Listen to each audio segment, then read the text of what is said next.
સ્થાનિક સ્વરાજની ચૂંટણીના પરિણામો આવી ચૂક્યા છે ત્યારે ગોંડલ નગરપાલિકામાં જયરાજસિંહનો દબદબો યથાવત જોવા મળ્યો છે, પરંતુ તાલુકા પંચાયતમાં જિગીસા પટેલ છે તેમણે ગાબડું પાડી દીધું છે અને આમ આદમી પાર્ટીની તાલુકા પંચાયતમાં એન્ટ્રી થઈ ચૂકી છે। જી હા, ગોંડલ તાલુકા પંચાયતમાં આમ આદમી પાર્ટીની 4 બેઠકો આવી છે, એટલે કે 4 બેઠક પર આમ આદમી પાર્ટીની જીત થઈ છે। ગોંડલ નગરપાલિકામાં 44માંથી 44 બેઠક જે છે તે ભાજપ જીતી ચૂક્યું છે, પરંતુ ગોંડલ તાલુકા પંચાયતની 22માંથી 4 બેઠક જે છે તેમાં આમ આદમી પાર્ટી જીતી છે, એટલે કે ચોક્કસથી આમ આદમી પાર્ટીની હવે ગોંડલના રાજકારણમાં એન્ટ્રી થઈ ચૂકી છે।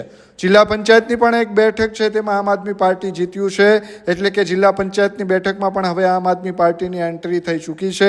ગત ચૂંટણીમાં તાલુકા પંચાયતની તમામ બેઠકો જે છે તે ભાજપ પાસે હતી, એટલે કે ભાજપ જીત્યું હતું, પરંતુ આ વખતે જિગીસા પટેલ ફેક્ટર આપને ફળ્યું હોય તેવું અહીંયાથી સ્પષ્ટ દેખાઈ રહ્યું છે।